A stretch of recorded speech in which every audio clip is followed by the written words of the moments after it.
ಸ್ನೇಹಿತರೆ ನಮಸ್ಕಾರ. ಬದುಕಲು ಕಲಿಯಿರಿ ಪುಸ್ತಕದ ಮುಂದುವರೆದ ಭಾಗ. ಒಲವಿನ ಮಾರ್ದನಿ.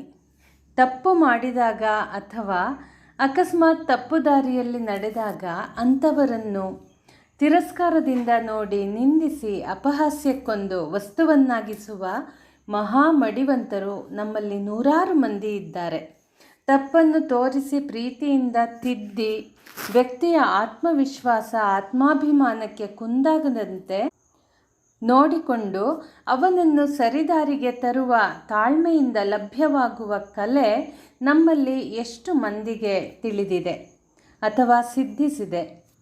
ನಮಗೆ ವಿದ್ಯೆ ಹೇಳುವ ಅಧ್ಯಾಪಕರು, ಹೊತ್ತು ಹೆತ್ತು ಸಾಕಿ ಸಲಹಿದ ಮಾತಾಪಿತೃಗಳು ಈ ವಿಚಾರದಲ್ಲಿ ಎಷ್ಟರ ಮಟ್ಟಿಗೆ ನೆರವಾಗಬಲ್ಲರು?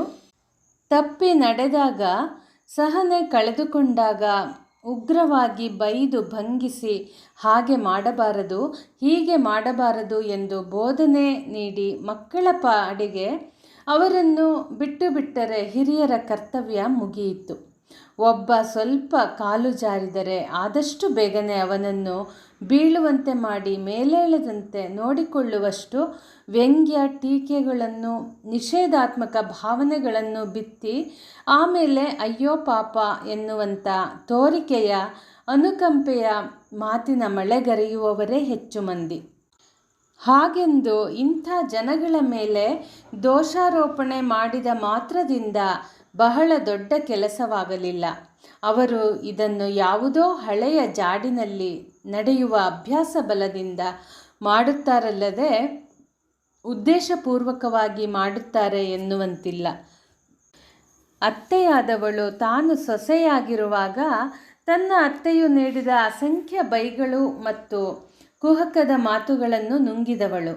ತನ್ನ ಸೊಸೆ ಬಂದಾಗ ತಾನು ತಿಂದು ಅರಗಿಸಿಕೊಂಡ ವಾಗ್ಬಾಣಗಳಲ್ಲಿ ಕೆಲವನ್ನಾದರೂ ಸೊಸೆಯ ಮೇಲೆ ಎಸೆಯಲು ಅಜ್ಞಾತವಾಗಿ ಸಜ್ಜಾಗಿರುತ್ತಾಳೆ. ಹಿರಿಯ ವಿದ್ಯಾರ್ಥಿಗಳು ಹಾಸ್ಟೆಲ್ ಸೇರಿದಾಗ ರ್ಯಾಗಿಂಗ್ ಮಾಡಿಸಿಕೊಂಡು ನೋವು ತಿಂದವರು. ಹೊಸ ವರ್ಷ ಕಿರಿಯ ವಿದ್ಯಾರ್ಥಿಗಳು ಹಾಸ್ಟೆಲ್ ಸೇರಲು ಬಂದಾಗ ತಾವು ಬಳುವಳಿಯಾಗಿ ಪಡೆದದ್ದನ್ನು ಅವರಿಗೆ ನೀಡಿ ಸಂತೃಪ್ತಿ ಪಡೆಯುತ್ತಾರೆ. ತಾವು ಮಕ್ಕಳಾಗಿದ್ದಾಗ ತಮ್ಮ ಅಧ್ಯಾಪಕರು ಹೊಡೆದು ಬಡಿದು ಕ್ರುದ್ಧರಾಗಿ ನೋಡಿಕೊಂಡ ವಿಧಾನವನ್ನು ಮೆಚ್ಚಿರದಿದ್ದರೂ ಈಗ ಅಧ್ಯಾಪಕನಾದವನು ಆ ಪದ್ಧತಿಯನ್ನೇ ಮುಂದುವರೆಸಿಕೊಂಡು ಬರುತ್ತಾನೆ. ತಾಳ್ಮೆ ಮತ್ತು ಪ್ರೀತಿ ಇವು ಅನುಸರಿಸುವುದಕ್ಕಲ್ಲ, ಭಾಷಣ ಮತ್ತು ಬರಹಕ್ಕೆ ಮಾತ್ರ ಉಪಯೋಗವಾಗುವ ಸರಕೆಂದು ಭಾವಿಸುತ್ತಾನೆ. ಗುಲಾಮಗಿರಿಯಲ್ಲಿ ಬಾಳಿದ ಜನಾಂಗದಲ್ಲಿ ಕಂಡುಬರುವ ಒಂದು ಚಟ ಇದು. ತಮಗಿಂತ ಮೇಲೆ ಇರುವವರ ಎದುರಿನಲ್ಲಿ ದೈನ್ಯ ಪ್ರದರ್ಶನ, ತಮಗಿಂತ ಸ್ವಲ್ಪ ಕೆಳಗಿನ ಸ್ಥಾನದಲ್ಲಿ ಇರುವವರ ಮೇಲೆ ದರ್ಪ ಪ್ರದರ್ಶನ. ಪಶ್ಚಿಮದ ಪ್ರವಾಸಿ ಕಲಾವಿದನೊಬ್ಬ ಭಾರತಕ್ಕೆ ಬಂದು ಸಂಚಾರ ಮುಗಿಸಿ ಅಲ್ಲಿಗೆ ಹಿಂದಿರುಗಿದಾಗ ಹೀಗೆಂದು ತನ್ನ ಅನುಭವವನ್ನು ಹೇಳಿದ. ಭಾರತದ ಎಲ್ಲ ಕಡೆ ನೋಡುತ್ತಲಿದ್ದೇನೆ.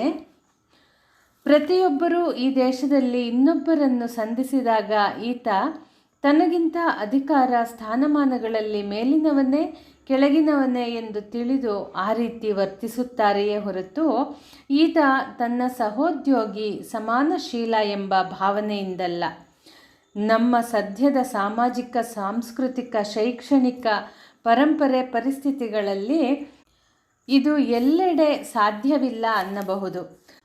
ನಮ್ಮಲ್ಲಿ ಕ್ರಾಂತಿಕಾರಿಗಳು, ಸಮತೆಯ ಪ್ರವಾದಿಗಳು, ವಿಚಾರವಂತರು ಎನಿಸಿಕೊಂಡವರು, ಮುಖಂಡರು, ಕಾರ್ಯಕರ್ತರೊಂದಿಗೆ ಮೇಸ್ತ್ರಿ ಕೂಲಿ ಸಂಬಂಧವನ್ನೇ ಹೆಚ್ಚಾಗಿ ಮೆಚ್ಚುವುದನ್ನು ಕಾಣಬಹುದು.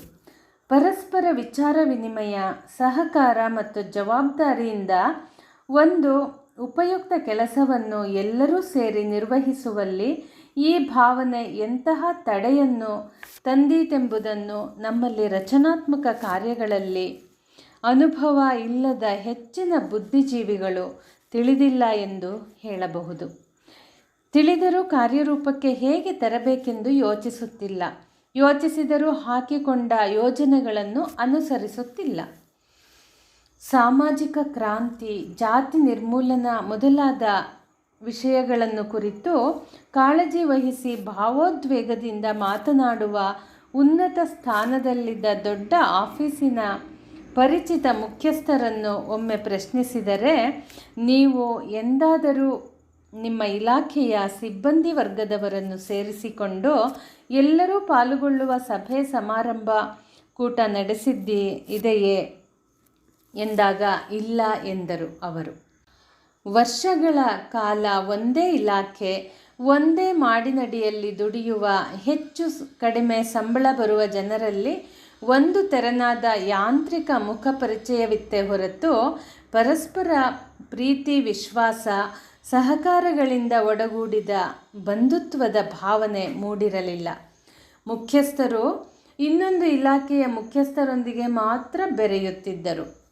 ಶಿಕ್ಷಣ ಮತ್ತು ತರಬೇತಿ ಶೋಷಿತರಿಗೆ ಮಾತ್ರವಲ್ಲ, ಶೋಷಕರಿಗೂ ಅಗತ್ಯವಲ್ಲವೇ?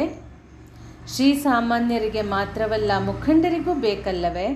ಅವಿದ್ಯಾವಂತರಿಗೆ ಮಾತ್ರವಲ್ಲ, ವಿದ್ಯಾವಂತರಿಗೂ ಅವಶ್ಯಕತೆ ಇದೆ ಅಲ್ಲವೇ? ಎಲ್ಲೆಲ್ಲೂ ಪ್ರಾರಂಭದಿಂದಲೇ ಹೊಡೆತವನ್ನು ತಿಂದು ದಿಕ್ಕೆಟ್ಟು ಓಡಿ ಭಯದಿಂದ ಕಂಗೆಟ್ಟ ಬೆಕ್ಕೊಂದು ತಡೆಯಲಾರದ ಹಸಿವಿನಿಂದ ಶ್ರೀಮಂತನೊಬ್ಬನ ಮನೆಯ ಸಮೀಪದ ತೋಟದ ಮೂಲೆಯಲ್ಲಿ ಹೆದರಿಕೊಂಡು ಕುಳಿತಿತ್ತು. ಪ್ರಾಣಿ ಪಕ್ಷಿಗಳನ್ನು ಪ್ರೀತಿಯಿಂದ ಕಂಡು ಅವುಗಳನ್ನು ಸಾಕಿ ಸಲಹುವುದು ಆ ಮನೆಯ ಮಕ್ಕಳು ಬೆಳೆಸಿಕೊಂಡು ಬಂದ ಹವ್ಯಾಸ. ಬೆಕ್ಕಿನ ಸದ್ಯದ ಸ್ಥಿತಿಯನ್ನು ಕಂಡೊಡನೆ ಮಕ್ಕಳು ಅದನ್ನು ಸಮೀಪಿಸಿ ಪ್ರೀತಿಯಿಂದ ಕರೆದು ಹಸಿದು ಕಂಗಾಲಾಗಿದ್ದ ಅದಕ್ಕೆ ಆಹಾರ ನೀಡಿದರು. ಬೆಕ್ಕು ಕುಳಿತ ಜಾಗದಿಂದ ಕದಲಲಿಲ್ಲ, ಹಸಿದಿದ್ದರೂ ಆಹಾರವನ್ನು ಮುಟ್ಟಲಿಲ್ಲ. ಮಕ್ಕಳು ಹತ್ತಿರ ಹೋದರೆ ಭಯದಿಂದ ಕೋಪ ತೋರಿಸಿ ಬುಸುಗುಟ್ಟುತ್ತಿತ್ತು. ಮಕ್ಕಳೆಲ್ಲ ಮನೆಯೊಳಗೆ ಬಂದು ಅದಕ್ಕೆ ಕಾಣಿಸದಂತೆ ಏನು ಮಾಡುತ್ತಿದೆ ಎಂದು ಇಣುಕಿ ನೋಡತೊಡಗಿದರು.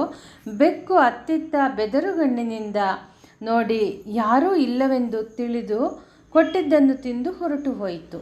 ದಿನವೂ ಅದು ತೋಟದ ಮೂಲೆಯಲ್ಲಿ ಬಂದು ಕುಳಿತು ಮಕ್ಕಳು ಕೊಟ್ಟ ಹಾಲನ್ನು ಕುಡಿದು ಹೋದರೂ ಅವರನ್ನು ಸಂಶಯ ಮತ್ತು ಬೆದರುಗಣ್ಣುಗಳಿಂದಲೇ ನೋಡುತ್ತಿತ್ತು. 6 ತಿಂಗಳು ಕಾಲ ಹಾಲು ಕುಡಿದ ಮೇಲೆ ಮೆಲ್ಲನೆ ಮಕ್ಕಳನ್ನು ಕಂಡು ಮಿಯಾವ್ ಎಂದಿತ್ತು. ಹೆಚ್ಚು ಕಡಿಮೆ 1 ವರ್ಷ ಕಾಲ ಮಕ್ಕಳ ನಿರಂತರ ಪ್ರೀತಿಯನ್ನು ಕಂಡು ವಿಶ್ವಾಸ ತಾಳಿ ಅವರ ಬಳಿ ಬಂದು ಅವರ ಮಡಿಲಲ್ಲಿ ಕುಳಿತು ಆಡತೊಡಗಿತು. ಹುಟ್ಟಿದಂದಿನಿಂದ ಹೊಡೆತ ನೋವುಗಳನ್ನು ಅನುಭವಿಸಿದ ಅದು ಮೊದಮೊದಲು ಮಕ್ಕಳ ಪ್ರೀತಿಯನ್ನು ಅರ್ಥ ಮಾಡಿಕೊಳ್ಳುವ ಸ್ಥಿತಿಯಲ್ಲಿ ಇರಲಿಲ್ಲ. ಮುನ್ನಡೆದವರೇ, ಬುದ್ಧಿವಂತರೇ, ದಕ್ಷರಾದವರೇ, ಸುಸಂಸ್ಕೃತರೇ, ತುಳಿತಕ್ಕೊಳಗಾದವರಿಗೆ ಬೇಕು ನಿರ್ಮಲ ಪ್ರೀತಿ.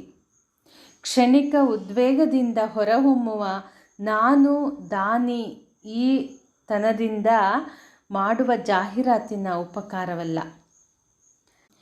ಈ ಸಹನೆ ಮತ್ತು ನಿರ್ಮಲ ಪ್ರೀತಿಯನ್ನು ಯಾರು ನೀಡಬಲ್ಲರು? ತುಳಿತಕ್ಕೊಳಗಾದವರ ಮುಖಂಡನು ಈ ನಿರ್ಮಲ ಪ್ರೀತಿಯನ್ನು ತಾನು ಕಂಡಿದ್ದರೆ, ಉಂಡಿದ್ದರೆ ತನ್ನ ಬಂಧುಗಳಿಗೂ ಅದನ್ನು ನೀಡುತ್ತಿದ್ದ. ಇಲ್ಲವಾದರೆ ಅದನ್ನು ಅವನು ಹೇಗೆ ನೀಡಲು ಸಾಧ್ಯ? ನಮಗೆ ಸಾಧ್ಯವಿರಲಿ ಇಲ್ಲದಿರಲಿ, ಈ ನಿಷ್ಕಲ್ಮಶ ಪ್ರೀತಿಯೊಂದೇ ಅಭ್ಯುದಯದ ರಾಜಮಾರ್ಗ ಎಂಬುದನ್ನು ಮರೆಯಬಾರದು. ಇದನ್ನು ಮೊದಲು ಎತ್ತರದಲ್ಲಿ ಇದ್ದವರು ತಿಳಿದುಕೊಂಡು ಕೆಳಗಿನ ಹಂತಗಳಲ್ಲಿ ಇರುವವರಿಗೆ ಶ್ರದ್ಧೆ ಮತ್ತು ವಿನಮ್ರ ಭಾವದಿಂದ ಹಂಚಬೇಕು. ಸ್ನೇಹಿತರೆ, ಮುಂದಿನ ಭಾಗದಲ್ಲಿ ಅಹಂನ ಅಸಂಖ್ಯ ವೇಷಗಳು ಈ ವಿಷಯವನ್ನು ಕುರಿತು ನೋಡೋಣ. ಮತ್ತು ಮುಂದಿನ ಸಂಚಿಕೆಯಲ್ಲಿ ಭೇಟಿಯಾಗೋಣ. ಧನ್ಯವಾದಗಳು.